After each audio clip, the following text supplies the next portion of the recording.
contentos de poder inaugurar parte de este espacio con un proyecto que conversamos Jack y yo desde el año pasado, ya que compartimos tal vez nuestro amor, porque realmente nuestra pasión por la lectura, por los clásicos, y entonces fuimos conversando y conversando, sobre todo porque Jack también fue alumno nuestro acá en el Centro Cultural, ¿verdad? Y este centro que realmente este año vamos a compartir 80 años de estar en el país y ha pasado por grandes remodelaciones y esta es una donde queremos renovar este espacio de la biblioteca y tener diferentes actividades que realmente podamos compartir y que nos podamos acercar, y este es uno de esos espacios, ¿verdad? ¿Qué queremos? Queremos hacer algo distinto de un libro de lectura donde pudiéramos dialogar con los grandes de la literatura, pero Jack siempre trae un área de innovación muy hermosa. Y cuando conversamos me decía, qué bonito que dentro de la poesía, que dentro del cuento podamos expresar también esa pluma a través de la música, que la podamos acompañar a través de la música. Y eso realmente es lo que hace este ambiente que le hemos llamado Ink and Insights, para compartir con ustedes, y más bien los invitamos a que nos acompañen todos los martes. Queremos resaltar a nuestros grandes de la literatura costarricense y tener sesiones en español y también compartir con los grandes de habla inglesa.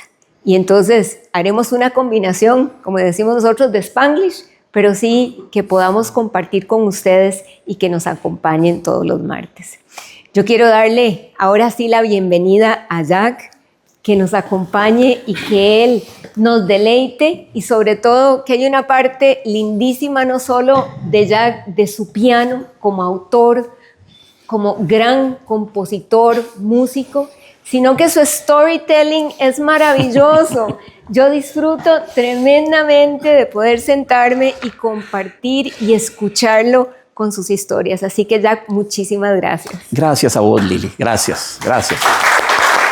Muchas gracias. Bienvenidos todos y todas. Qué alegría tenerlos aquí.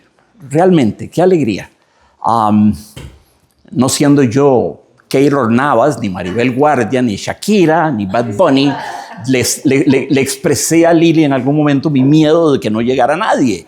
Pero tenemos una salita bien, tenemos una salita llena. Y ojalá sigan llegando, queridos amigos, ojalá sigan llegando. En esta vida no se puede hacer nada sin cómplices. Bueno, no, cómplices es una fea palabra, sin aliados, sin aliados. Cierto en la política como en todo. Y Lili ha sido mi gran aliada en este proyecto de hacer una serie de conferencias. La palabra conferencias es muy pedante, yo no sé, comentarios sobre literatura, interactivos, porque ustedes pueden preguntarme lo que quieran e interrumpirme en el momento que les plazca. Yo no estoy aquí así como como diría en Grand Sorbonicol, ¿verdad? No, yo estoy aquí para que intercambiemos. La idea es que aprendamos juntos. Y todo esto gracias a Lili, por supuesto. Le pedí hasta el capricho de tener aquí un teclado y aquí lo tenemos. Vamos a oír algo de música, con seguridad, ¿verdad? Porque ya si ponen un piano y me ponen a mí a la par, como que ya el piano hace rato me está diciendo, tócame. Sí, vamos a oír un poco. Lo que es más, si quieren comenzar con música, bueno. Esto es del compositor francés Erik Satie.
Gracias.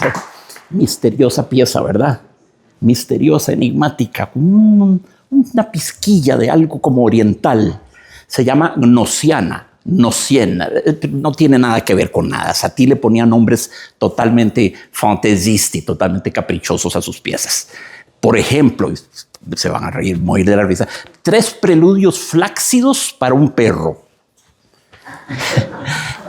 Satie en la música representa lo más cerca que la música llegó a estar del dadaísmo, que era más bien una tendencia pictórica y escritural, literaria, ¿verdad? Pero en música hay cierto dadaísmo. Satie es lo que más se acerca a eso. Era un gran humorista, un gran comediante.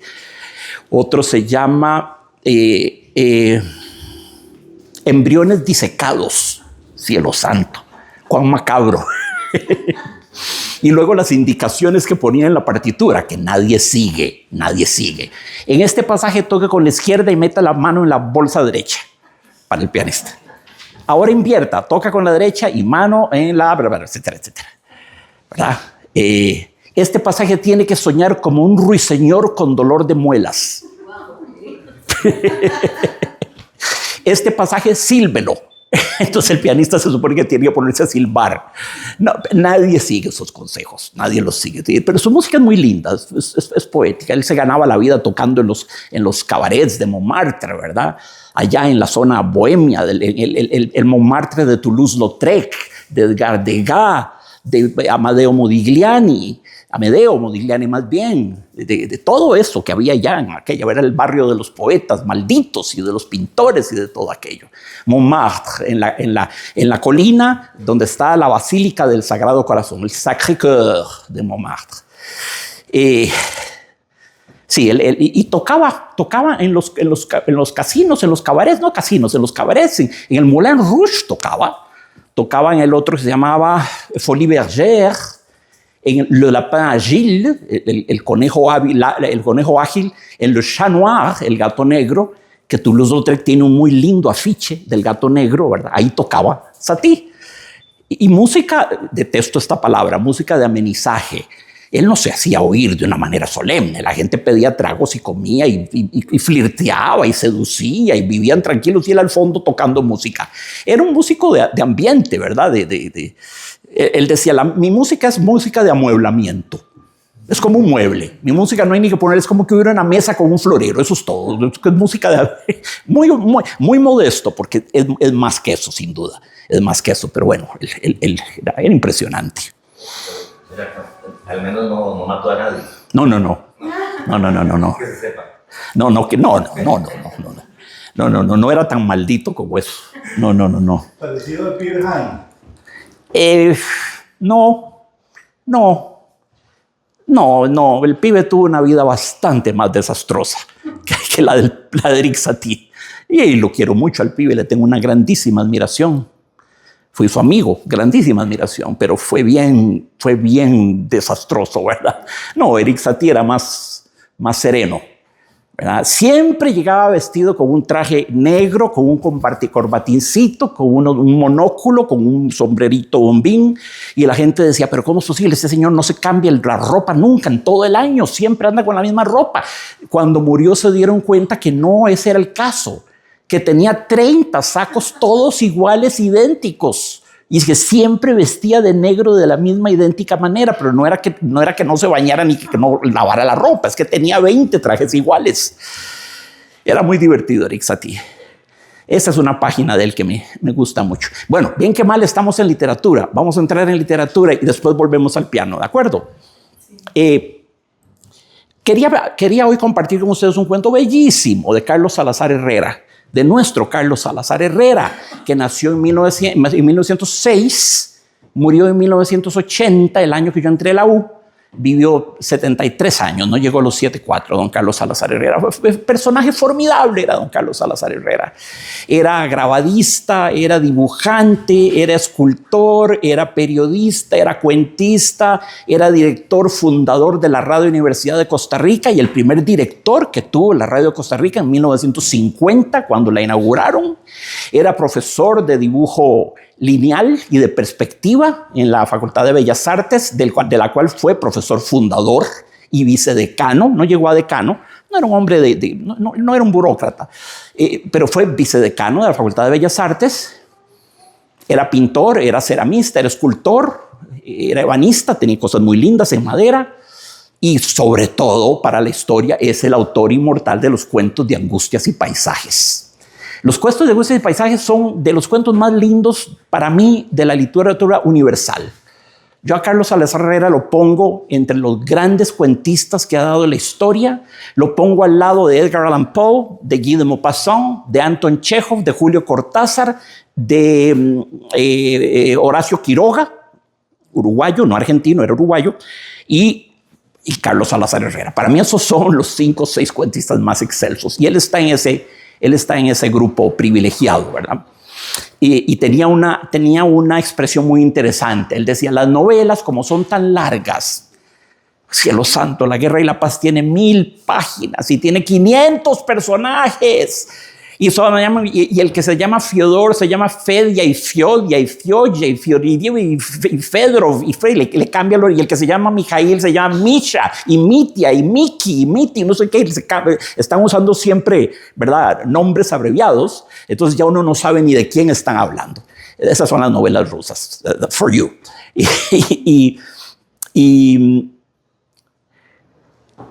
Sí, Julio Cortázar decía, las novelas le ganan a uno por decisión, como una pelea de boxeo. Hay que mandarse los 12 asaltos y ver después, esperar qué dicen los jueces con los puntitos en las tarjetas, decisión dividida o decisión unánime. Es una cosa muy larga. Pero un cuento tiene que ganarle a uno por nocaut. En el primero, segundo, tercer asalto. Algo que lo bote a uno, algo que uno no veía venir, algo que lo deje a uno tendido en la lona más allá de la cuenta de 9. Eso decía Julio Cortázar. Pero eso hay que tomarlo con un grano salis. El propio Cortázar, de sus muchísimos maravillosos cuentos, no todos son cuentos de knockout. No todos. Algunos sí, pero no todos.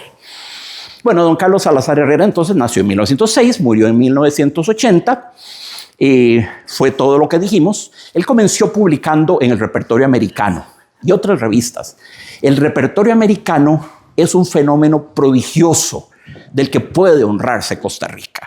Los costarricenses seguimos sin tener verdadera noción de la importancia de lo que fue esa revista de aparición quincenal que publicaba don Joaquín García Monge, que lo hizo de 1919 a 1958, quincenalmente, con puntualidad religiosa. Era una revista que tenía circulación por toda Latinoamérica y aún España. Y fue una revista donde publicaron Gabriela Mistral, Pablo Neruda, premios Nobel, José Vasconcelos, el ministro de Cultura y gran escritor mexicano, Alfonso Reyes, el gran sabio mexicano, Violeta de Parra, gran escritora venezolana, José Martí escribía en el Repertorio Americano, Rubén Darío escribía en el Repertorio Americano, grandes figuras escribieron en el Repertorio Americano y todos los nuestros. Todos, Yolanda Eromunio, Unice Odio, Joaquín Gutiérrez, Fabián Dobles, Carlos Salazar Herrera, todos, ¿verdad? Entonces, de 1919 a 1958, y se interrumpió por la simple y terrible razón de que murió don Joaquín García Monge el 1 de enero de 1958 y ahí terminó la revista. Pero mientras duró esa revista fue formidable. Le dio presencia y voz a nuestros escritores y nos puso en contacto con todo lo que pasaba en Latinoamérica. A don Joaquín García Monge le dieron el benemeritazgo de la patria, como se hace en nuestro país, se lo dieron 4 días antes de morir. En Costa Rica es muy grave que le den a uno un premio, porque ya se sabe que es en artículo mortis. Cuando le dan un premio hay que llamar a la funeraria Polini y empezar a tomar precauciones y ver cómo está el lote en el cementerio general y empezar a tomar precauciones, porque claro, un premio es un omen. Es un omen, es un presagio nefasto, le dan un premio y se muere. Es ridículo. Los magones los conceden cuando ya la persona tiene 89 años, 102 años, cosas así, que ya la persona ni sabe de qué le sirve el premio, ¿verdad? Entonces, al pobre don Joaquín García Monge le dieron el benemeritazgo de la patria 4 días antes de morir. Bueno, no importa, él no lo codiciaba. Entonces, el cuento que yo les propongo se llama El Calabazo. Es un cuento cortito, bellísimo. Sí, yo sé que algunos de ustedes lo conocen, no me cabe duda. Pero, ¿de veras lo conocen? ¿Están seguros de conocerlo también? Vamos a ver. El calabazo. Un día cualquiera, Tito Sandí abandonó su hogar. Dejó un papel. Me voy, no me busquen. Los quiere Tito. Hubo muchas conjeturas entre los vecinos.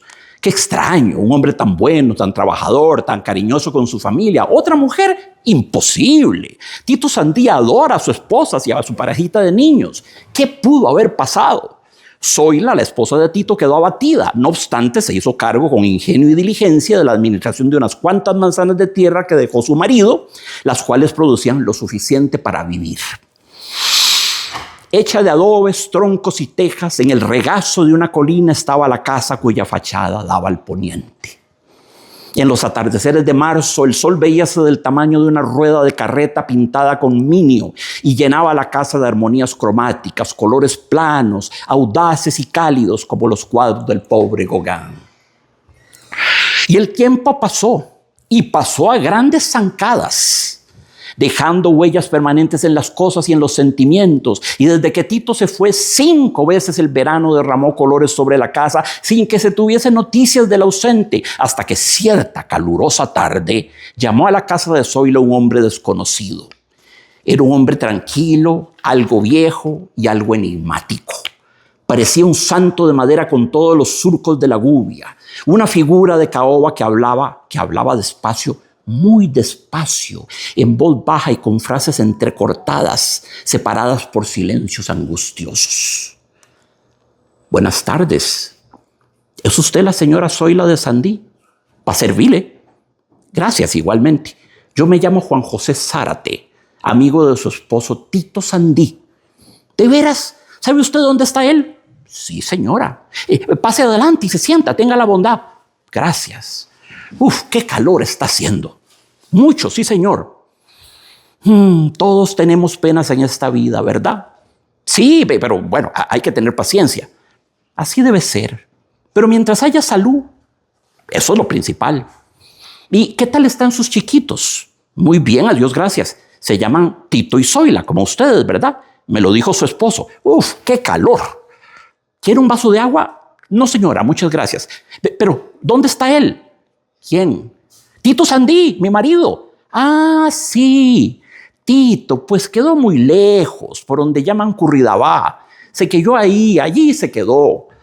Y dígame, por amor de Dios, ¿por qué no viene? ¿Por qué no me escribe? ¿Por qué me abandonó? ¿Qué hace? ¿Qué tal se encuentra? Cuénteme algo de él pronto, por favor. No sabe que hace 5 años me estoy muriendo por saber algo de Tito. El ambiente estaba como saturado de sensibilidad. Juan José Zárate, con los labios apretados, levantó despaciosamente la cabeza y se puso a recorrer con sus miradas las vigas del techo. Tornó a bajar la vista y, sin mirar a Zoila, dijo con voz más lenta aún, casi en secreto, con frases cortas y siempre separadas por silencios angustiosos. Hace 3 días se murió Tito Sandí. Murió leproso.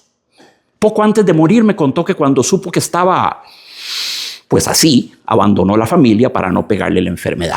Dicen que se pega, pero no es cierto. Tito me dijo que él cree que hizo bien, que no le contó nada a usted porque usted no lo hubiera dejado irse, que a la par de él siempre hubieran vivido ustedes con miedo. Me dio las señas de esta casa y me pidió que viniera a contárselo todo. Y que no les manda nada porque no tiene nada que mandarles. Después me dijo una cosa muy rara y muy bonita, que si pudiera mandarles algo, sería un calabazo llenito de lágrimas. Cuando Zoila de Sandí se descubrió la cara, que había ocultado entre los pliegues de su delantal, ya Juan José Zárate se había marchado, sumergido en un ocaso como nunca. Ese es el cuento El Calabazo. Qué linda prosa, ¿verdad? Qué linda prosa. Es que se nota que es la prosa de un pintor. Es una prosa muy colorida, muy cromática, muy visual. Yo siempre he pensado que estos cuentos piden a gritos el cine. Un buen cineasta que los lleve a la pantalla, pero haría falta un buen libretista, ¿verdad? Porque este cuento comienza como un cuento, como un relato, ¿verdad? Después se convierte en una pequeña obrita de teatro, el diálogo, el ping-pong entre Zoila Sandí y Juan José Zárate, y luego termina de nuevo con un relato, ¿verdad? Lo divertido es que Juan José Zárate es ese hombre enigmático que parecía un santo de madera con trazos de gubia, seguro muy angular, muy huesudo, muy angular. Juan José Zárate, ¿verdad? Estaba ahí. Y la pobre de Zoila Sandí desesperada por saber algo de su esposo. Y Juan José Zárate que se pone a ver las vigas del techo y habla despacio y se toma grandes treguas entre una frase y otra y reflexiona. Qué triste es la vida, ¿verdad? Sí. Pero bueno, mientras haya salud, ¿verdad? Sí, sí, sí. Y la otra muriéndose de ganas de saber. Entonces, Carlos Salazar Herrera crea un contrapunto entre la tensión psíquica de ella, que se muere por saber, 5 años que se desapareció el esposo, sin dejar traza ni explicación ni nada. Era un enigma aquello. Y ahora viene Juan José Zárate, en lugar de soltar lo que tenía que decir rápido para alivio de todos nosotros, le toma largo rato, ¿verdad? Y medita, y habla sobre el calor, y pide un vaso de agua, y esto y el otro. Entonces, con esa tensión entre lo perentorio del deseo de saber y la parsimonia exasperante de Juan José Zárate, con esa tensión entre una cosa y otra, Carlos Salazar Herrera crea suspenso, crea una sensación de suspenso, porque igual que Zoila de Sandí, todos queremos saber qué pasó con Tito. Y Juan José Zárate ahí, lento, ¿verdad? Misterioso, llega, se presenta, da la noticia y sale. Y cuando Tita Sandí sale del delantal que porque estaba llorando, lo ve ya perdido lejos, allá en el ocaso. El ocaso es muy importante en este cuento. Acuérdense que la casa daba al poniente y al derramarse los colores del verano, la casa toda adquiría colores como una carreta, como una rueda de carreta pintada con minio. De nuevo, es un cuento muy pictórico, ¿verdad? Es un cuento crepuscular, es un cuento del ocaso, de la puesta del sol. ¿Ya? Y así termina, con la puesta del sol y Juan José Zárate perdiéndose, su silueta se va perdiendo en lontananza. Esto es puro cine. Bueno, imaginación en primer lugar, pero puro cine. Son imágenes muy potentes. Bueno, la lepra. No sabemos, Carlos Salazar no nos da clara idea de cuándo sucede el cuento. Es un cuento costumbrista, pertenece a la corriente del costumbrismo. ¿Por qué? Porque utiliza el habla campesina. Mientras haya salud, ¿verdad? Entonces, utiliza el habla campesina, como lo hicieron aquí Leo Echeverría, Magón, Joaquín García Monge, Carlos Gallini, Fabián Dobles, Joaquín Gutiérrez al principio de su carrera, tantos, ¿verdad? Sin embargo, sí, es costumbrista en ese aspecto, pero no es un cuento baratamente folclorista, ¿verdad? No es eso, no. Es muy universal el cuento. Es un cuento sobre la pérdida, sobre el dolor de la pérdida y del sacrificio. Tito Sandí pudo haberse quedado con su familia, no los podía infectar. Hoy sabemos que la lepra no es ni remotamente tan virulenta como se cree, ni remotamente. Hoy lo sabemos y se sabe desde hace mucho. Pero él no podía quedarse con la familia porque el solo hecho de que el vecindario supiera que él estaba leproso, a los chiquitos los echaban de la escuela, los iban a marginar, le iban a poner una cruz a la casa, signos del diablo, con guirnaldas de ajos, todo tipo de cosas. Iban a ser los leprosos de la comunidad, iban a ser enviados al ostracismo, señalados, porque la lepra, como otras enfermedades, el SIDA, por ejemplo, tiene una enorme carga ética. Es una enfermedad como la sífilis, la gonorrea, es una enfermedad estigmatizante, como si no fuera ya suficientemente terrible padecerla, además hay que sufrir el estigma de la sociedad. Ahí viene el leproso. En la Edad Media los leprosos les daban la campanita, ¿verdad? Una campanita en el cuello, tilín, tilín, tilín, tilín, y la gente corría desamparada cuando veían un leproso. Les daban también unas tabletas de madera y tenían que hacer así, bien duro, unas tablitas de madera muy sonoras para que la gente corriera espavorida. No, la lepra no se pega. Sí, se pega, pero a ver, para que haya contagio tendría que haber una persona inmunosupresa, con problemas inmunológicos, un sistema inmunológico muy comprometido, por un lado, y luego el enfermo con una carga infecciosa altísima, y luego convivir y compartir fluidos corporales, todo lo que ustedes se quieran imaginar. Es una enfermedad de contagio doméstico, ¿verdad? Intrahogareños, no se contagia de otra manera. No es ni remotamente tan contagiosa. La Microbacterium leprae, que fue descubierta por Gerhard Hansen, el bacilo de Hansen, en 1874. Siempre hubo lepra y se supo que la lepra era lepra desde tiempos bíblicos, ¿verdad? Existían los lazaretos en la Judea bíblica. Los lazaretos eran refugios donde metían a los leprosos. Hubo leprosarios también, ¿verdad? Eran poblaciones totalmente marginadas que inspiraban el terror. Infundado de nuevo, infundado. Acuérdense la película Ben-Hur, por ejemplo. Cuando meten a la mamá de Charlton Heston, de Judah Ben-Hur, la mamá y la hija, los meten en un leprosario, en unas cavernas, viviendo en condiciones inhumanas, y él tiene que irlos a ver y toda aquella cosa terrible. Luego los sana Jesucristo después del diluvio y todas las cosas que ya sabemos. Sí, en la Judea de la antigüedad, sí, era terrible padecer. Era la marca de la muerte, era el beso de la muerte. Era como andar aquí con una lápida en la cabeza, ¿verdad? El ser humano ha tenido que lidiar con la lepra por lo menos desde hace 4.000 años. En Ramayana, una parte del noroeste de la India, se descubrió una tumba donde yacía el esqueleto de un hombre 4.000 años atrás. Lo habían enterrado con unas piedras y con una especie de argamasa hermética terriblemente sólida la tumba, además con boñiga quemada, con un montón de sustancias para garantizar que no saliera nada de él, y era porque era leproso. Entonces la lepra ya existía entre los seres humanos hace 4.000 y pico de años. Es una vieja amiga, ¿verdad? O una vieja enemiga, si así lo prefieren.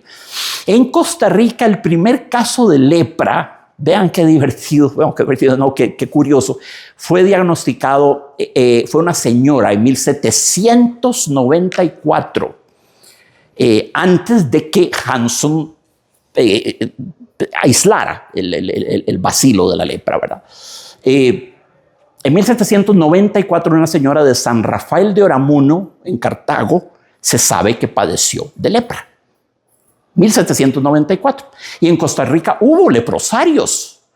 Hubo uno en La Uruca. Después lo pasaron por La Sabana. Después lo mandaron a Tirraces, lo que hoy en día es Tirraces, en el cantón de Curridabat, distrito de Tirraces. Y estuvo mucho tiempo en Tirraces. Se cerró en 1980. Claro, en aquellas épocas hablar de Curridabat y de Tirraces era una cosa remota, ¿verdad? Lejos de San José, era suficientemente lejos para ser seguro. Estuve en lo que fue el asilo de leprosos en Tirraces, se convirtió en una escuela, en un colegio para mujeres. Y, bueno, la infraestructura, la caserona, se convirtió en un colegio después del 80. Lo que sí quedó a la par, y no sé si queda todavía, es el cementerio de los leprosos. Cuando yo fui, pero no sé si eso ha cambiado, cuando yo fui, el cementerio era un montazal en absoluto abandono, que si uno se metía entre las macollas de montes, encontraba una lápida con una cruz, aquí yace tal, que murió de lepra en el año tal, aquí yace el tal señora, aquí yace el niño tal, etcétera, etcétera. Hay un cementerio de leprosos, sí, a la par de esa casona en Tirraces que fue el hospicio de leprosos. Ahora es un parque. Ahora es un parque, sí, ¿verdad? ¿Quién? Lo convirtieron en un parque. Pues qué dicha. Qué dicha. Porque lo triste es que no es que fuera un cementerio, es que fuera un cementerio tan en abandono, ¿verdad? Cielo santo, era caminar entre las hierbas y tropezar con las lápidas y todo. Tuve la curiosidad de hacerlo. Pero si ahora hicieron un parque, pues tanto mejor. Tienen que haber quitado todas las lápidas y cruces, bóvedas, criptas, todo, y tienen que haberlo convertido en un parque. Bueno, muy lindo. Está bonito eso. Está muy bonita esa idea, ¿verdad? Entonces, la lepra necesita uno estar en contacto muy íntimo con el leproso y estar uno muy bajo de defensas y el leproso muy alto en su carga infecciosa para que realmente se contagie. No obstante, lo que hizo Tito Sandí es correcto, porque mencionar lepra o acusar el menor rasgo de lepra, ¿verdad? era someter a la familia al ostracismo, a la discriminación, al aislamiento, al estigma social. Hubieran apedreado la casa, o hubieran echado a los chiquitos de la escuela, la gente se hubiera trazado un camino para no pasar frente a la morada maldita. Tito Sandí hizo lo correcto y no dijo nada porque la esposa no lo hubiera dejado irse. Es una historia de tremendo sacrificio y va de dignidad, de respeto y de amor. Es el sacrificio por amor de los más grandes que he visto. Se sacrificó, no contando su drama terrible. Imagínense la falta que le haría a su familia, la combinación de una enfermedad terminal con no familia. Ese combo es terrible. Es terrible, además con insolvencia económica, porque si fue a un hospicio es porque no tenía plata para ser curado en el San Juan de Dios, que era el hospital que había a la sazón en Costa Rica, el más viejo de San José, ¿verdad? Entonces, insolvencia económica, de un lugar remoto del campo, leproso, con 2 chiquitos que se llamaban igual que los padres, Tito y Zoila. Hizo lo correcto, pero ¿a qué precio de dolor terrible? Por eso, cuando él dice, lo único que puedo darles es un calabazo llenito de lágrimas. Yo creo que lo único más humano que puede haber es esa gente que da la vida por los leprosos, que ya es una enfermedad en extinción, prácticamente ya no existe. Pero el padre de Damián, por ejemplo, hoy santo, que fue en ese tiempo con todos esos estigmas y se alejó ahí en una isla, los tenían en una isla en Hawái, a los leprosos. Fue declarado en un concurso popular donde la gente votaba en Bélgica como el belga más grande, hoy santificado. ¿Ves? Pero él, de hecho, él era una persona totalmente sana, pero después de estar 30 años con leprosos y ya viejos, me imagino, con cierto grado de inmunodeficiencia, adquirió él. Ahora, la lepra no es ni mucho menos tan apocalíptica como nos ha hecho creer las leyendas urbanas, el cine, etc. Henri Charrière, el autor, que era un viejo mitómano, el autor de Papillon, la novela famosa francesa, ¿se acuerdan de la película con Steve McQueen? Papillon, Steve McQueen y Dustin Hoffman. La escena totalmente exagerada y grotesca en que Steve McQueen pasa a una colonia de leprosos, le ofrecen una tacita de café y cuando coge el café encuentra un dedo adentro del señor que siempre, oh, come on. Sí era cine, pero no, eso es truculento y tremendista. De eso que no, claro. Y hoy en día, quién sabe qué más hubieran puesto. Dedo, oreja, el ojo, todo. No hay límite para el morbo de nuestros productores de cine contemporáneos. Vi esa película, me acuerdo, en el Cine Ideal, que quedaba en Plaza Víquez. Estaba el Ideal de un lado y estaba el Lux del otro. Yo soy hijo de esos cines, ¿verdad? Del San José, que tenía cines. Estaba en el puro Parque Central, estaba el Rex, el Palace, el Metropolitan,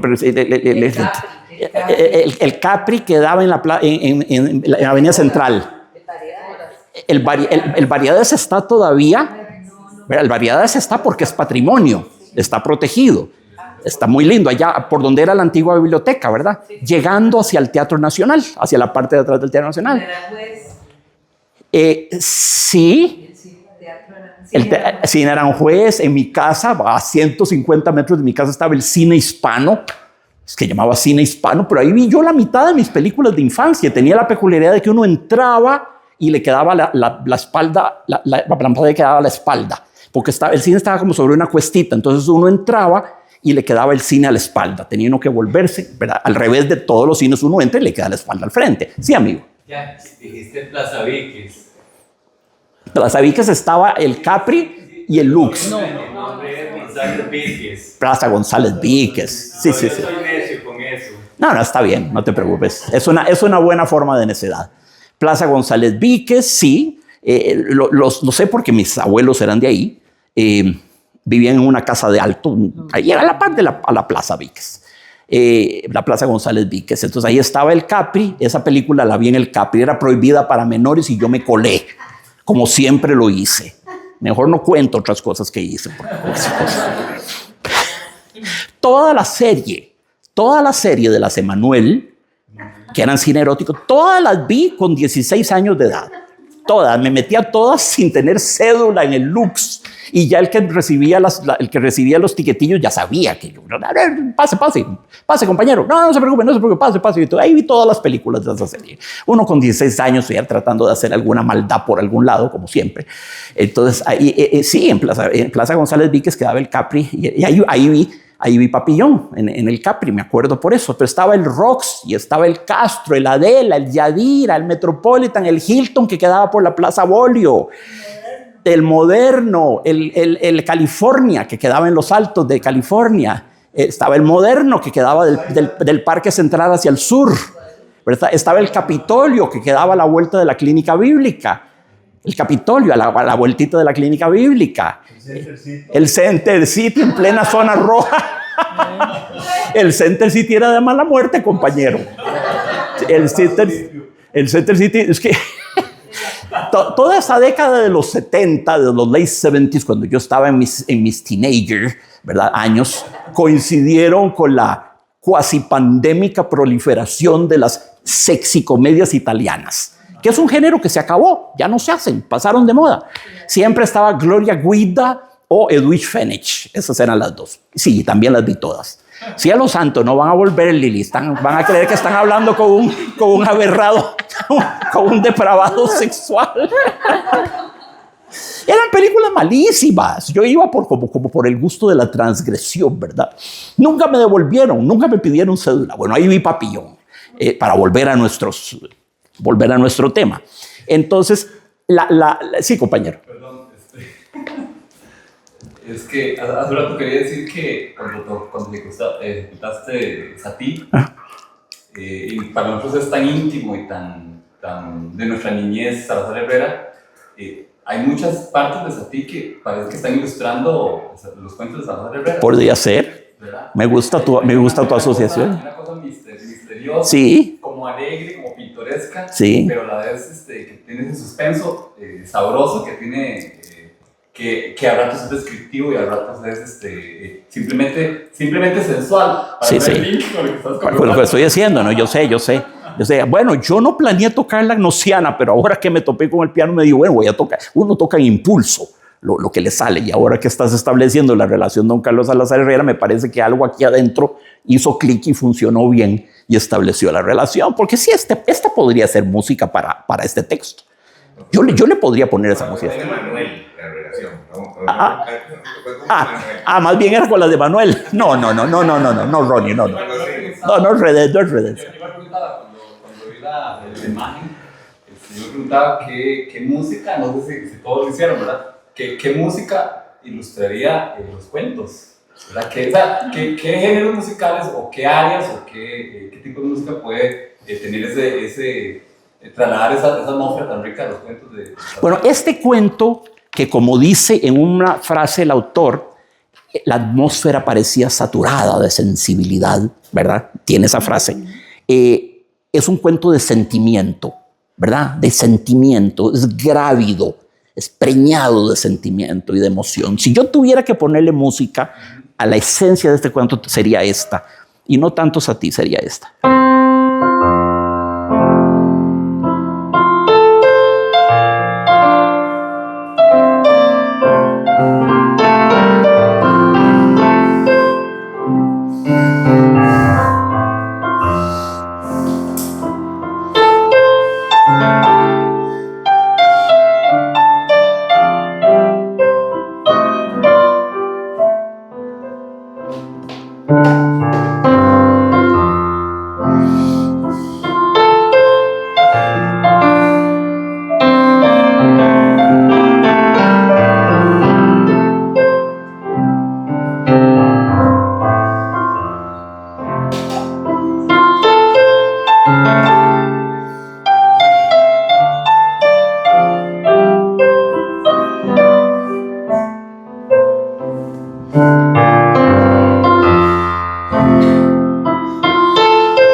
Muchas gracias, gracias.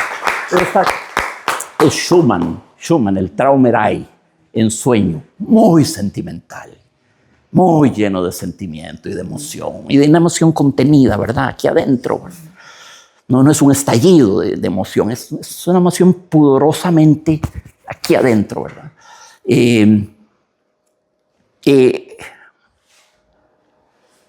La lepra no es ningún problema. La lepra dejó de ser un problema desde que se inventó la penicilina. La penicilina, esta es una fecha importante, la penicilina se inventó el 28 de septiembre de 1928. El médico escocés Fleming, Alexander Fleming, encontró esa levadura, ese hongo, porque no otra cosa es, que se llama el penicillium, la penicilina, y lo encontró por accidente, ¿verdad? Y resultó ser un antibiótico formidable, la penicilina. Hoy en día la lepra te la curan con un par de shots de penicilina, igual que la sífilis o la gonorrea o cualquier enfermedad venérea, ¿verdad? Que eran tan estigmatizantes. En aquella época era atroz. Atroz, cuántos grandes artistas y grandes figuras murieron de sífilis. El propio Schumann, que perdió la razón, que se quiso suicidar, se tiró al Rin, al río alemán desde Düsseldorf. En febrero del 54 se tiró al helado río, pasaban flotando los témpanos azulados. Después de una terrible crisis depresiva, se ha conjeturado que podría haber sido sífilis, no se tiene certeza. Maupassant murió sifilítico, Smetana, Donizetti murió sifilítico, muchos, Baudelaire totalmente sifilítico, ¿verdad? Hoy ese terrible drama, vas a Salubridad, te ponen una inyección de penicilina y hasta ahí llegó. Pero en aquella época era terrible. La sífilis entraba primero como una herida, como una úlcera, que era un chancro en los genitales, pero desaparecía. Era una enfermedad traicionera. A los años reaparecía como unas especies de heriditas, de escamitas, como color anaranjado sobre espalda, sobre pierna, pero desaparecía. Y parte sin novedad. Pero a la tercer ataque, lo que se llamaba ya sífilis terciaria o sífilis terminal, no eran ulceritas, te comía el cerebro. Te comía el cerebro y te suicidabas o te quedabas sordo o afásico o ciego o todo, o all of the above, ¿verdad? Era terrible. Pero todo se solucionó cuando el doctor Fleming descubrió, porque no es un invento, descubrió por accidente la penicilina en sus cultivos, ¿verdad? Atención, que 8 años antes que él, don Clodomiro Picado Twite, gran científico costarricense, ya había encontrado la penicilina, pero el viejo era vagabundillo y no era ambicioso, entonces no corrió a patentarla, no se anunció en las revistas médicas de la época, no contactó a las casas farmacéuticas, no movió un dedo de nada, y así nos perdimos de un premio Nobel. Sin duda, de medicina, que era él, porque él lo descubrió antes que Alexander Fleming, pero Alexander Fleming se le fue arriba porque era más audaz, más entrepreneur, ¿verdad? Entonces, Alexander Fleming quedó como el que descubrió la cura para la penicilina en 1928. Antes que eso se trataba con una medicina que se llamaba Dapsona. Dapsona, era bastante conocida la Dapsona, ¿verdad? ¿Le suena, amiga? Sí, era la pomada canaria.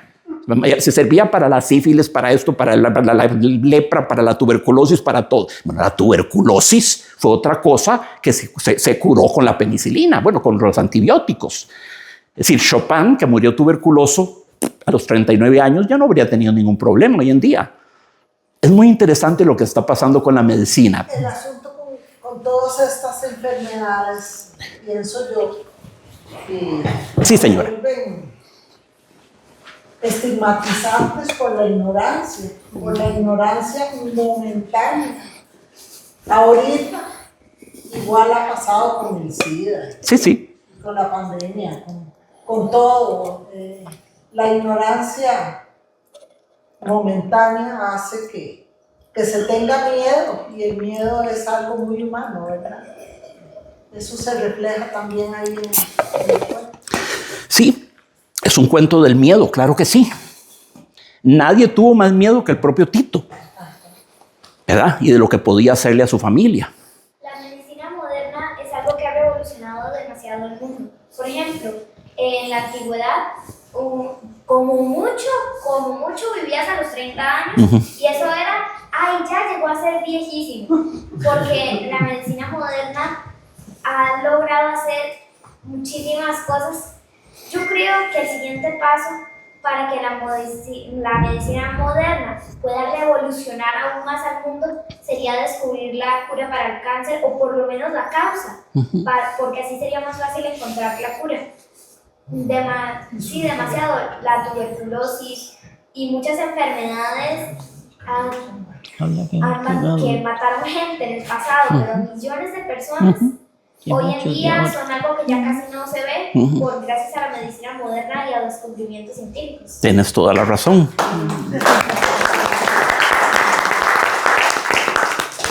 ¿Qué público, Lili? De lujo. Me tenés un público que es el Real Madrid de los públicos. Ustedes son el Real Madrid de los públicos. No, así. Por eso, corazón, usted va a vivir 148 años. Para deleite de todos nosotros. Para poder seguir disfrutando de tu pensamiento, de tu palabra inteligente, articulada, perceptiva. Qué lindo tenerte en el público. Sí, amigo. Hay una obra que aparentemente la sífilis nos dejó, que fue El Anticristo de Nietzsche. Bueno, Nietzsche... Sí, Nietzsche murió sifilítico, eso está clarísimo, se volvió loco en 1890. Nietzsche solo crea de 1880 a 1890, esos son sus 10 años productivos. Ya en el 90 está sifilítico y muere al entrar el siglo XX. Pero totalmente deschavetado, ¿verdad? ¿Y usted cree que El Anticristo, su última obra, tuvo que ver con la sífilis? Puede ser. Sí.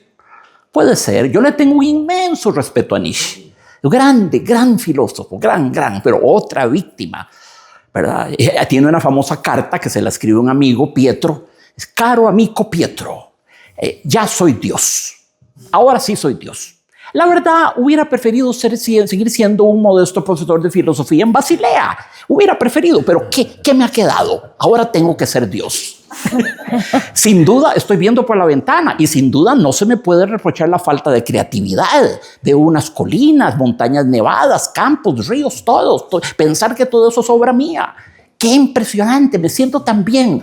Aún así, hubiera preferido seguir siendo un humilde profesor de filosofía en Basilea. Es de morirse de la risa. Es de morirse, y todo en serio, ¿verdad? Todo en serio. Entonces, claro, sí. Sé muy...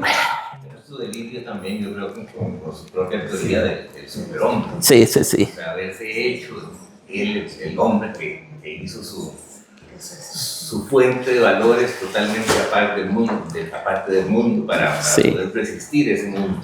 Sí. Ya es una especie de Dios, digo yo. Sí. Aunque Nietzsche cuando hablaba cuando hablaba de la muerte de Dios, la anunció también en el Anticristo, no se refería a una muerte... Que un fusilamiento. Sino, digamos, a la desmitificación del hombre moderno, de todos esos valores religiosos y por la racionalización, digamos así. Y el empiezo que coincide, digamos, en esa época de un proceso muy largo que fue la secularización. No es algo, digamos, mucha gente asocia el título, el anticristo, como algo muy literalista. Muy literalista, sí. Anticristiano. No, se refería a otra cosa. Se refería a la necesidad de que el ser humano se reapropiara de todas esas facultades que había proyectado en esa figura colectivamente creada que era Dios. Omnisciencia, omnipresencia,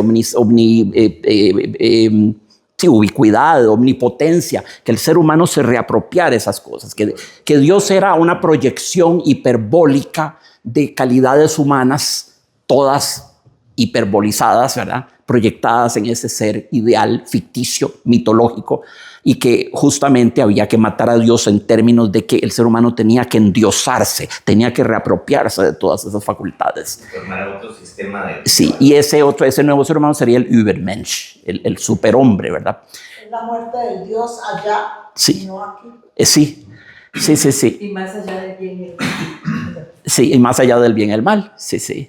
Lo que, y Nietzsche critica, Nietzsche era, pero qué gran pensador también. Que, si lo sabemos leer, es un gran pensador, ¿verdad? Claro, porque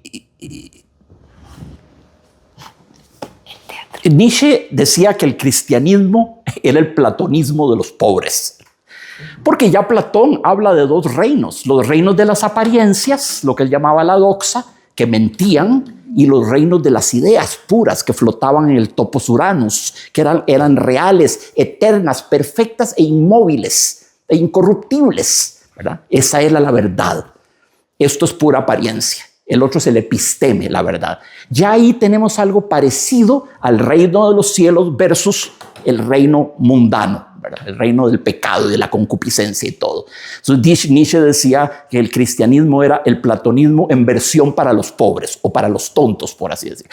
Pero Nietzsche no percibe una relación, hay un hecho fundamental que Nietzsche no percibe.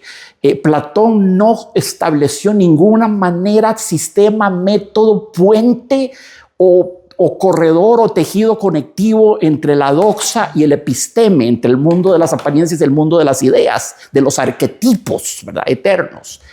No había forma de pasar de este mundo al otro. Mientras que el cristianismo sí propone, en la figura de Jesucristo, propone un puente para llegar del mundo intramundano, valga la realidad, al reino de los cielos. Es a través de Jesucristo que llegaremos. El cristianismo es más pedagógico en eso.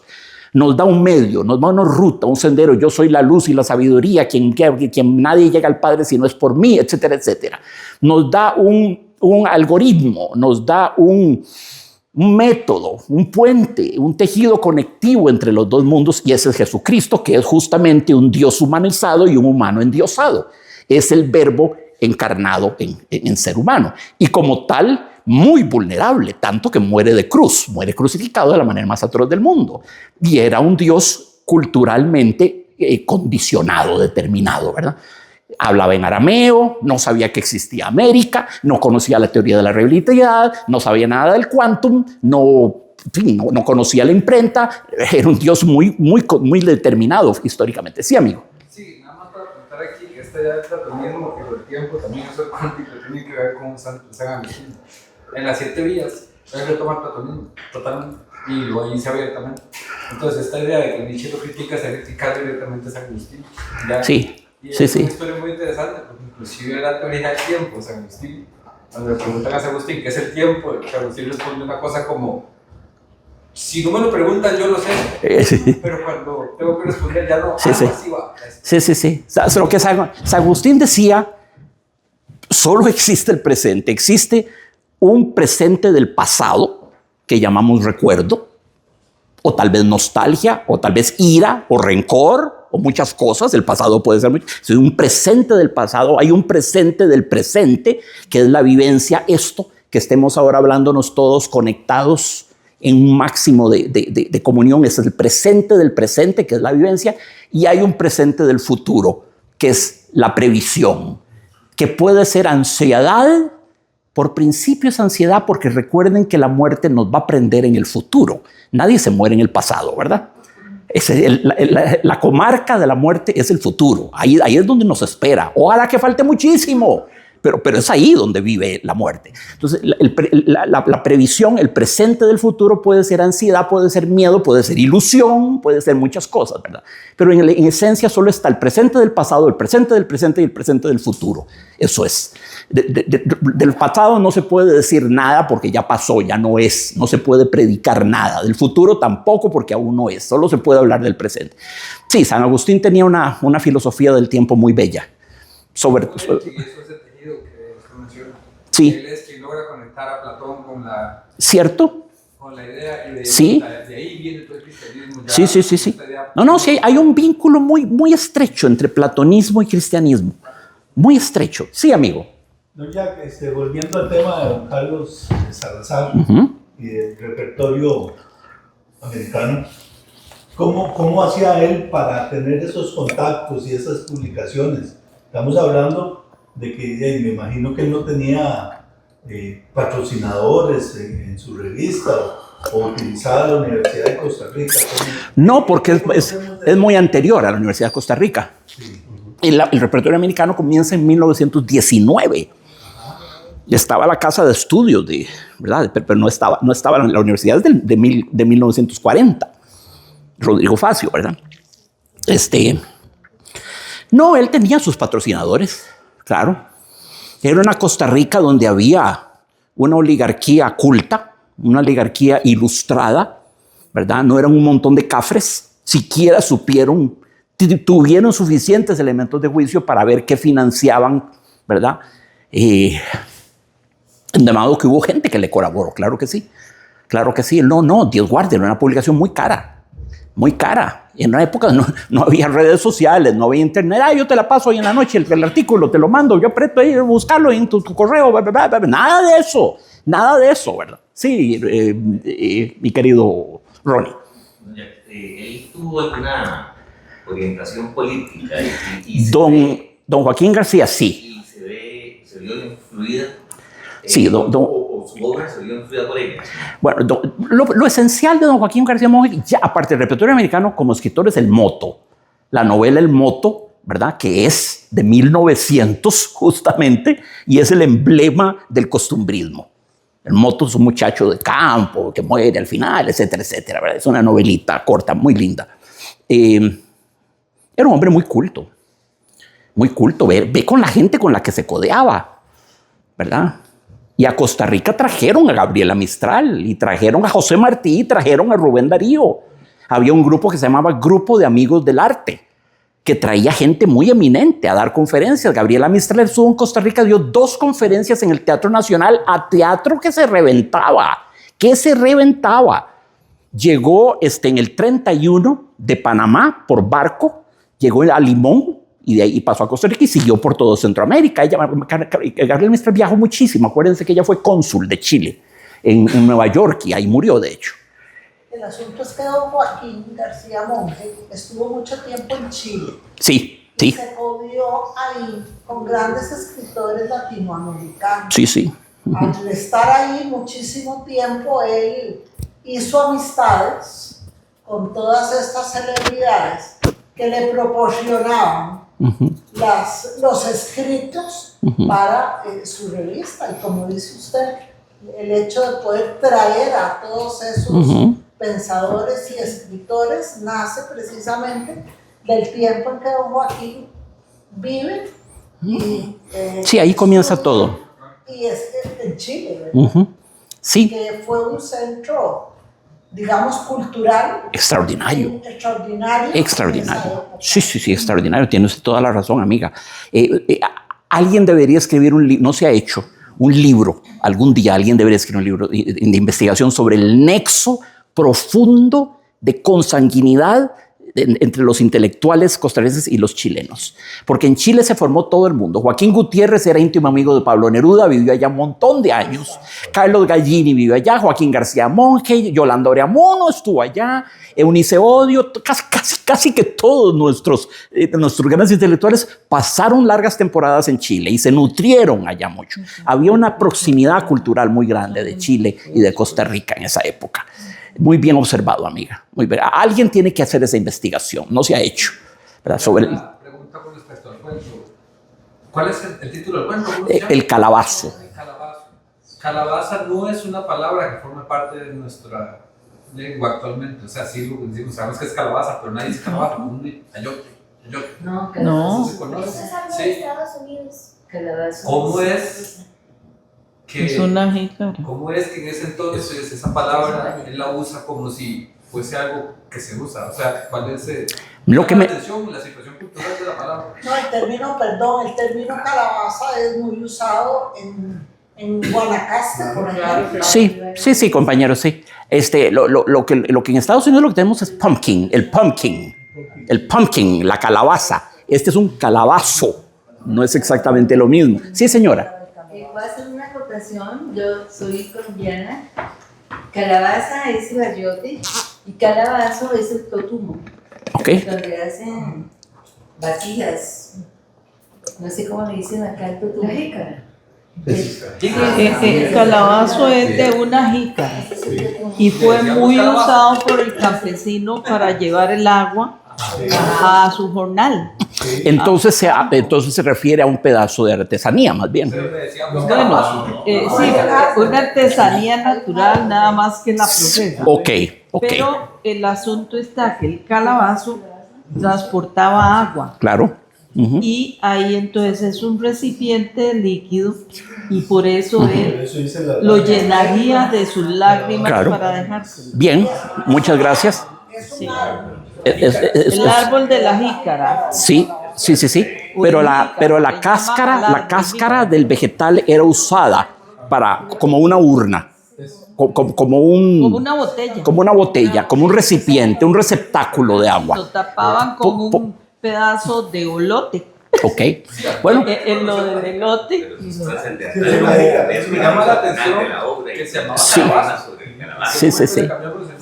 Sí. Calabazo se llamaba ya cuando estaba la jícara no procesada, porque no la modifican, es solo que le sacan las semillas y le hacían algo que secara y un hueco para echarle líquido y taparlo. Es una jícara grande, sí, más grande que una lo jícara. Lo amarraban con un mecatillo. Sí. Tiene dos formas, se lo guindaban. una redonda y un piquito. Ajá. Sí, hay dos formas. Ajá.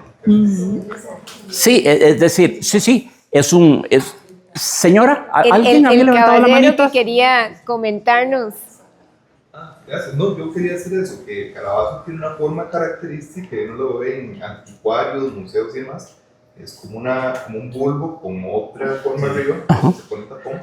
Okay. Y la jícara es completamente diferente. Ajá. Bueno, completamente no es. Pero que hay unas jícaras que se hacen así. Son diferentes, que tienen el mismo uso y son objetos preindustriales. El agricultor no tenía cómo hacer una botella y tal vez nosotros no hacíamos botas, como en España, en Francia, pero usábamos un producto agrícola. Con más razón, porque este es un cuento del puro campo, ¿verdad? Y un cuento que usa un español que ya no es el español de hoy en día. Atención, la primera publicación de los cuentos de Angustias y Paisajes, que incluía 27 cuentos, es de 1947. La segunda es de 1963, donde aumentó 3 cuentos y llegó a 30.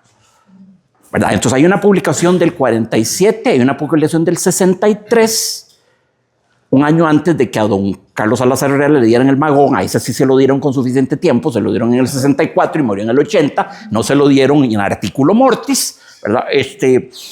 Y los cuentos que publicó en el 47 como primera edición de Cuentos de Angustias y Paisajes, que solo eran 27, esos cuentos en realidad eran anteriores, los había estado escribiendo durante los 30s, ¿verdad? Durante la década de los 30, justamente en el repertorio americano. Esa es más o menos la cronología de los cuentos. Todos los cuentos todos tienen el mismo tipo de título, ¿verdad? Son un artículo y un sustantivo. La bocaracá, el puente, la calera, el novillo, el calabazo, el bongo, un matoneado, la bruja, el grillo, el beso, un grito. Son títulos sinópticos, ¿verdad? Muy simples, muy elementales. Esta es una prosa muy sinóptica. Es una prosa no tiene ripio, no tiene basura. No le sobra nada y no le hace falta nada.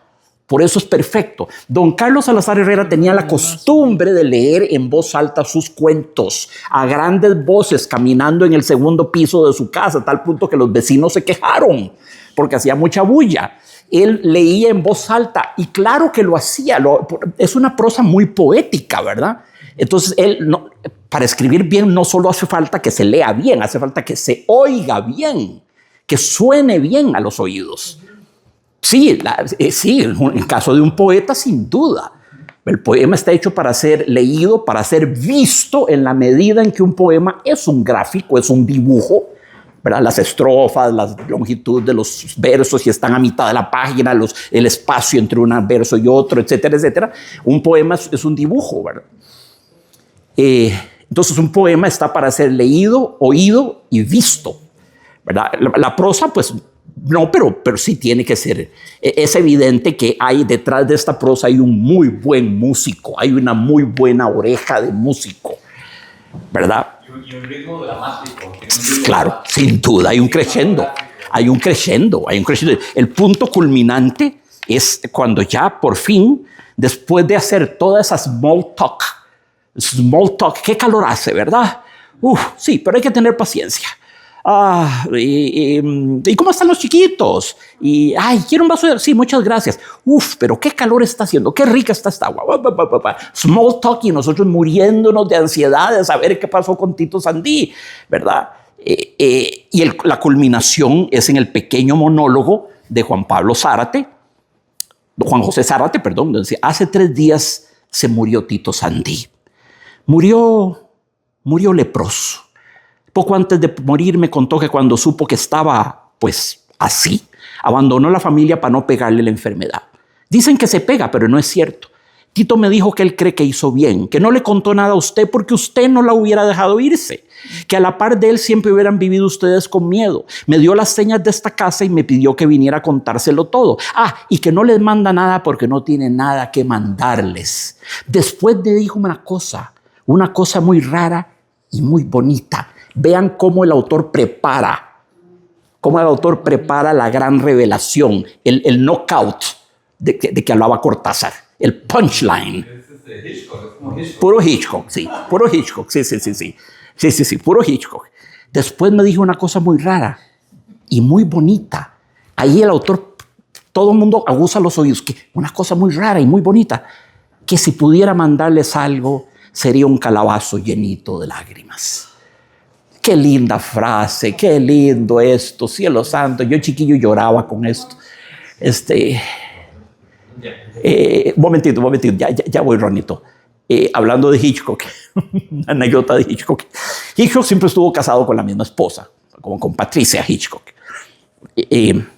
Eso no impidió que en su vida tuviera fijaciones por sus rubias típicas, ¿verdad? Ingrid Bergman, que le hizo como 5 películas, Grace Kelly, Tippi Hedren. De todas ellas se enamoró en diferentes momentos, ¿verdad? De una manera, Hitchcock le hacía el amor a sus actrices con la cámara.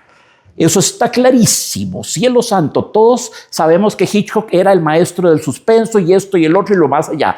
Lo que a menudo no nos damos cuenta es de la inmensa carga erótica del cine de Hitchcock. Recuerden ustedes la escena inicial de Rear Window, ventana, fenêtre sur cour, ventana trasera, ¿verdad? La ventana indiscreta en español, que comienza hasta Jimmy Stewart lesionado en una silla de ruedas, dormido, y vemos que sobre la alfombra roja se ve una sombra negra que avanza. No sabe uno si es alguien peligroso, ¿verdad? Cuando en eso aparece el rostro de Grace Kelly, más bella que nunca, y se agacha sobre Jimmy Stewart, que está dormido, y deposita un beso sutil sobre él. Y Hitchcock lo hace en cámara lenta, entonces se ve donde ella baja y le deposita aquel beso que es como... Es una cosa así sutil, ¿no? Algo así como... Una cosita así dulce, linda, ¿verdad? Solo ese comienzo. Hay el beso de Cary Grant y Eva Marie Saint en el tren en North by Northwest. El beso de Ingrid Bergman y Cary Grant en Spellbound. No, era el maestro de los besos. Los mejores besos de la historia del cine están en Hitchcock. Es muy impresionante, es un cine muy, muy erótico, de una manera refinada. Bueno, Hitchcock había tenido todas esas mujeres que lo habían obsesionado. Ya viejito, él y la esposa viejita se acerca y le dice: Patricia, quiero decirte una cosa. Tú sabes que yo me he obsesionado con todas estas rubias, he pasado buscando este ideal femenino en mis películas, pero sabes, ya que estoy viejo, me doy cuenta de que realmente la única mujer que he amado en mi vida eres tú. Y Patricia se pone a llorar y le dice: Alfred, ¿por qué hasta ahora me lo dices? Y yo le digo: pero querida, ¿por qué crees que me conocen como el rey del suspenso?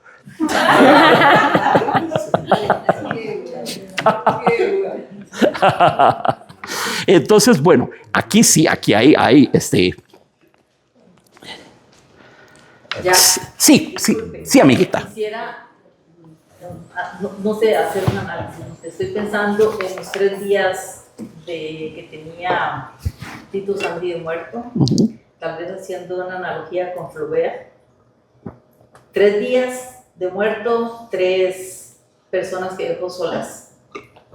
Digo yo, no sé. Voy a hacer esa... La preeminencia del número 3. Sí.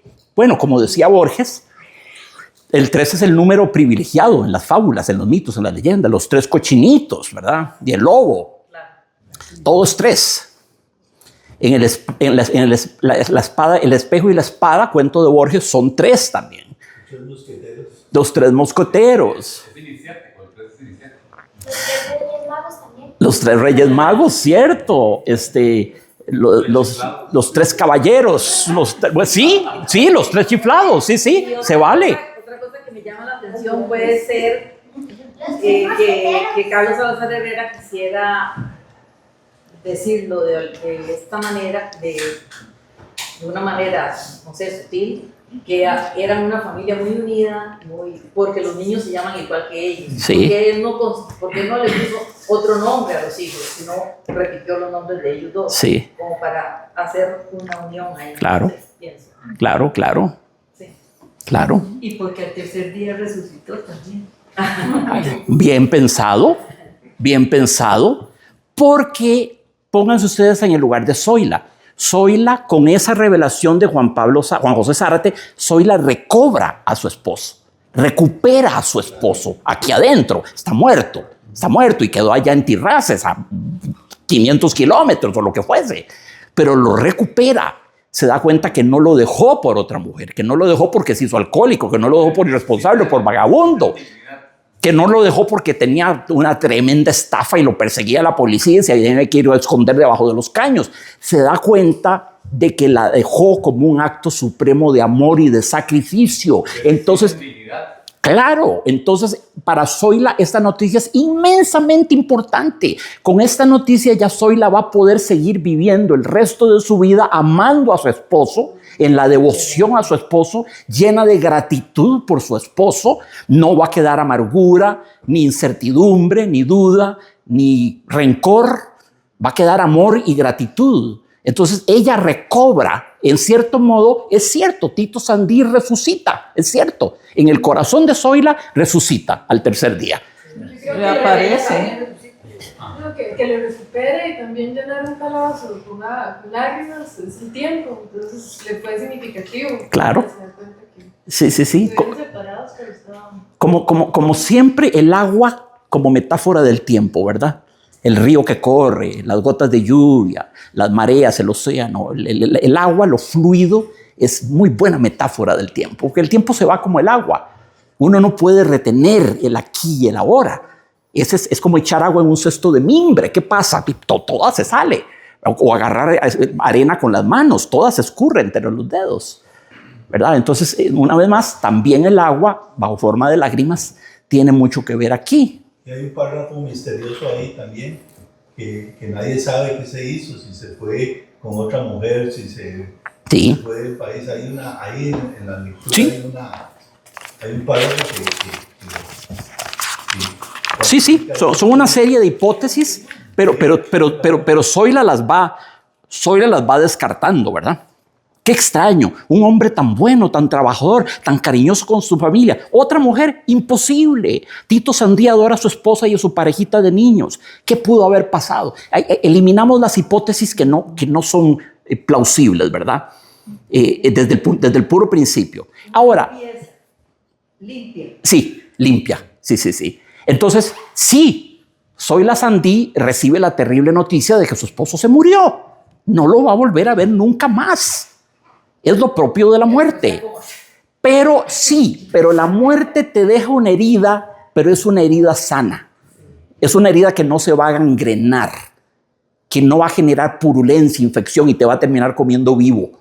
Es una herida sana, dolorosísima, dolorosa en puta, pero sana, ¿verdad? Porque es amputar una pierna, cercenazo, no, evidentemente que te va a hacer falta la pierna, claro, pero es una herida limpia. Sucia hubiera sido que Tito se hubiera ido a refocilar con 20 mujeres y hubiera dejado muerto de hambre a la familia. Entonces queda una herida sucia porque se encona con el rencor, con el reproche, con la amargura, con la inculpación, ¿verdad? Pero esa noticia que llega a saber ella es la respuesta a todas esas preguntas. Claro. ¿Qué habrá pasado? Claro. ¿Por qué se fue?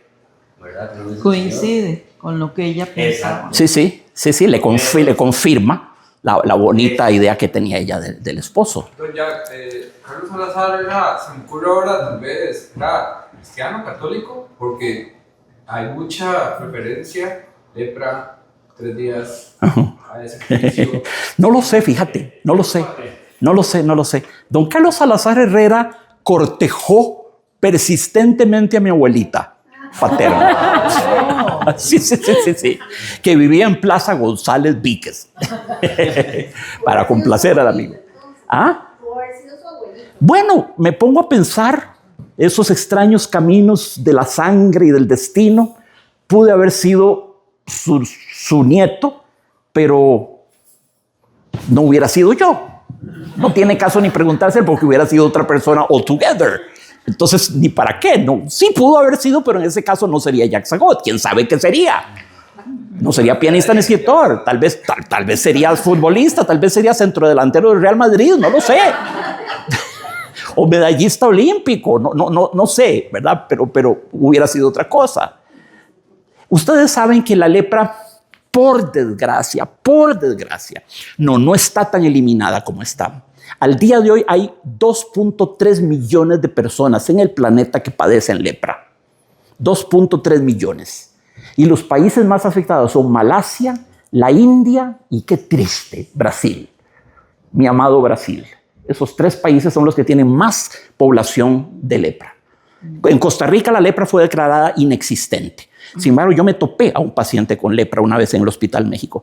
La lepra, cuando está controlada, no sucede nada. Pero claro, si se desata, si la descuidas, si no te tratas con antibióticos, con penicilina o derivados de la con lo que sea, degenera en cosas, sí, muy perturbadoras de ver. La Microbacterium leprae, de leprae, que viene del leper, que viene del conejo, porque el labiecito como que se parte, ¿verdad? El labio leporino, que llamaban, toda la cara se llena como de pústulas y de tumoraciones y de cosas horribles. No se cae nada, pero se deforma mucho el rostro. Se convierte en lo que se llama facie leonina, cara de león, porque en efecto es como bueno, más lindo un león, pero sí, es muy perturbador cuando ves eso. Y una sola vez en mi vida lo he visto. En Costa Rica hay lepra, existe. Hay 14 pacientes, gracias amiga. Gracias, para que vean que no estamos totalmente libres de ella. En la India es bastante lógico que exista, habiendo, digamos, una casta más baja de los intocables. Sí. Ellos, aunque usted les ofrezca ayuda, no la aceptan. No.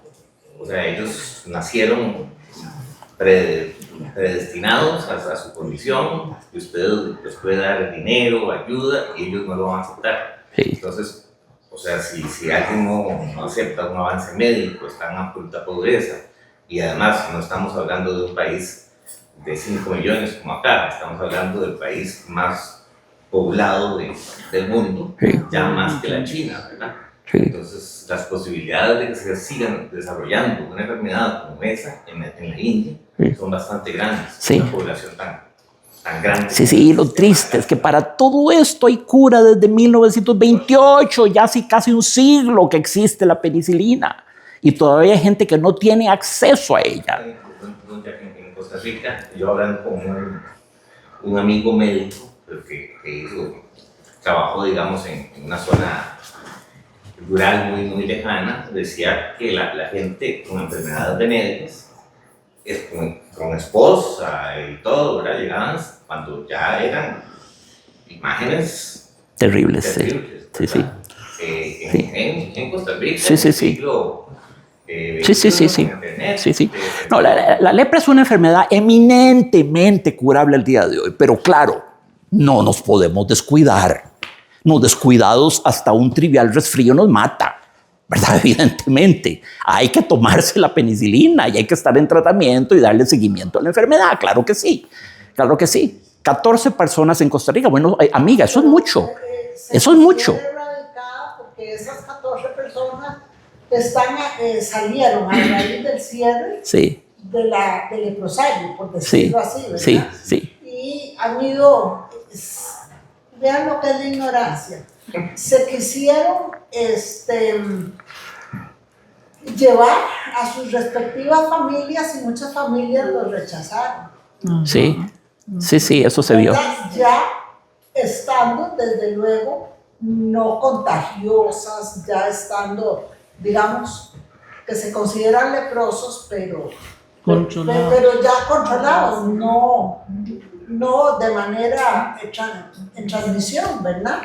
Sí. Y sí, hubo muchos a los que la familia no los recibió y hubo que, el Ministerio de Salud tuvo que abrir un espacio para ellos, ¿verdad? Y había una asociación que ya también está prácticamente desaparecida, que se llamaba la Asociación del Padre Damián. Ajá. Precisamente en relación con este sacerdote, y ya de los 14 que quedan, o sea, no han habido nuevos casos. Es en ese sentido que se considera erradicado. Sí, pero quedan esos remanentes. Queda esos. Sí. Nuevo. Se llama Keylor Navas. Juega con el equipo leproso. Oh, come on. Oiga, el apodo leproso encuentra sus orígenes en la década de 1920, cuando se planteó un partido de fútbol para recaudar fondos para el Hospital Carrasco, que trataba pacientes con lepra. Se dice que el Newell's Old Boys, que es el equipo con el que juega Keylor ahora, aceptó participar, pero que el Rosario Central se negó. Por eso en las transmisiones que han pasado del equipo de Keylor le dicen el equipo leproso. Y ese es el origen de eso. Muchas gracias. Bueno, esos partidos que se jugaban en la sabana a principios del siglo XX, por supuesto no había estadio. El estadio lo hizo el presidente Julio Acosta, creo que fue en 2020. Tal vez me equivoco, 2019, 2024. Bueno, don Julio Acosta, el Estadio Nacional, que ya no existe, ¿verdad? Esos primeros partidos se hacían en la sabana, se ponían sillitas de doblar, ¿verdad? Sillitas de doblar de plástico, y llegaba la gente todos al mismo nivel a ver los partiditos a principios de siglo. Costaba 1 peseta la entrada y era muy caro para la época. Era un deporte de élite. En 1900 1 peseta era mucho dinero. El fútbol lo trajeron a Costa Rica los hijos de los grandes oligarcas que fueron a estudiar a Inglaterra, a Francia, a España, sobre todo los que fueron a Inglaterra, porque el fútbol nace en 1863 en Londres, se crea la National Football Association. Entonces los jóvenes ticos que iban allá a estudiar, típicamente estudiaban derecho, medicina, farmacia, esas cosas que estaban como de moda, ¿verdad? Todo el mundo era, en una época, todo el mundo era abogado, médico, farmacéutico. Y allá vieron el nuevo deporte, se familiarizaron con las reglas de National Football Association, que por primera vez se redactaron en estatutos ya y se seguían en 1863 en Londres, y vinieron todos felices aquí a hacer lo mismo, ¿verdad? Entonces organizaron esos partidos en la sabana. 1 peseta costaban y la gente llegaba en tranvía, porque tranvía pasía todo el Paseo Colón. Los ingenieros ingleses que vinieron a instalar el tranvía también trajeron el fútbol. Y los ingenieros ingleses que vinieron a hacer el ferrocarril atlántico, ¿verdad? También trajeron el fútbol. Todo nos vino del lado de Inglaterra. Igual le llegó a los argentinos. Por eso los argentinos se llaman Newell's Old Boys, Racing, River Plate, ese tipo de nombres, ¿verdad? Porque lo trajeron los ingleses, que vinieron a Inglaterra y se metieron como Pedro por su casa por el Río de la Plata, que los llevaba hasta los Andes, y ahí podían extraer el cobre y la plata, que era lo que les interesaba. Los ingleses, bueno, llegaban ahí en calidad de colonialista y a explotar las materias primas que había en los Andes, y la mejor ruta de acceso era el River Plate, Río de la Plata, ¿verdad? Entonces por ahí se metían, y hubo varias guerras entre Argentina y España en 1804 y 1806. En esos 2 años hubo guerras entre el Virreinato de la Plata, porque Argentina no existía, propiamente dicho, no existía como país, el Virreinato de la Plata, e Inglaterra, porque se metían los barcos sin ningún permiso por el River Plate, que era como un mar, y llegaban estaban saqueando, estaban desangrando los recursos naturales de Argentina.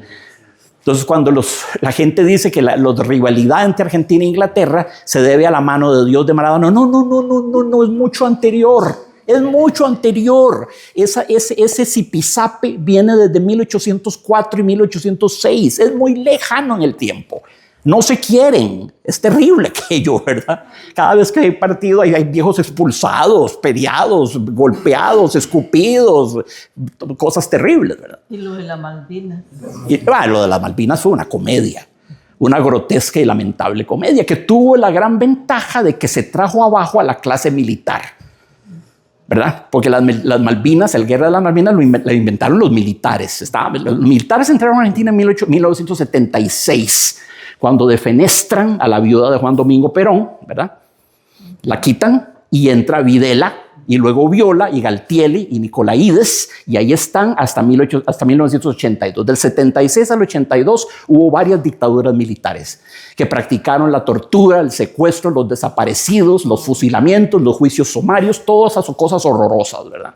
Pero como el país se estaba dividiendo mucho y había una gran reacción contra los militares, lo cual se entiende, uno de estos militarotes se inventó una guerra contra Inglaterra, usando ese viejo principio psíquico, ese inmemorial resorte humano que consiste: si hay disensión entre la gente, créenle un enemigo común. Si les crean un enemigo común, la gente hace cuerpo y se solidariza, ¿verdad? Es lo que hacen los dictadores nicaragüenses cada vez que se les está cayendo sus cochinadas de regímenes, se inventan un pleito con Costa Rica. Por un humedal o por la isla Calero, o por esto, por el Somoza lo hizo incontables veces. Entonces se inventaban el enemigo común de Costa Rica para que el cuerpo social nicaragüense se cohesionara, se aglutinara y se olvidaran las diferencias internas y actuaran. Si mañana nos anuncia que viene una invasión de alienígenas, ¿ustedes creen que Zelensky va a seguir peleando con Putin? Todo el mundo se alía. Todo el mundo se alía porque el enemigo es común y enorme y terrible. Entonces vamos a olvidar todas nuestras diferencias y nos vamos a aliar. Eso fue lo que los militares trataron de hacer con la guerra de las Malvinas, pero les salió mal porque perdieron la guerra de manera aparatosa y quedaron totalmente desprestigiados y perdieron las elecciones del 83, entró Raúl Alfonsín y desde entonces no han vuelto y esperemos que nunca vuelvan. Ese enemigo inventado también puede ser interno. Sí, claro. Como hace, por ejemplo, el presidente de Costa Rica en este momento. ¿Estás pensando en eso? Es poco como hace... Ya se nos complicó la noche, ¿verdad? Realmente, muchas gracias. Qué espacio más rico. Vean que teníamos a Carlos Salazar Herrera con la parte de el calabazo y ya hemos hablado de muchas cosas y sobre todo cómo nos hemos enriquecido con esta tertulia. Ha sido bellísimo, amigos. Con esta conversación. Qué lindo tenerlos a todos. Vengan, sí. Lleguen 8. Me van a hacer falta si no llegan. No nos queremos. Muchas gracias, corazón. Gracias. Cerrarnos el espacio deleitándonos para... Sí, claro que hay que oír más música, sí. Por supuesto. Chopin.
Muchas gracias, muchas gracias.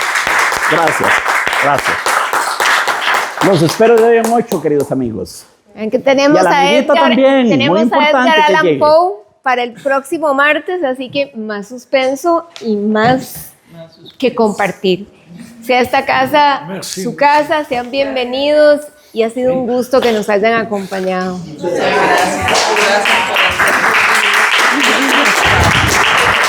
Merci. Gracias.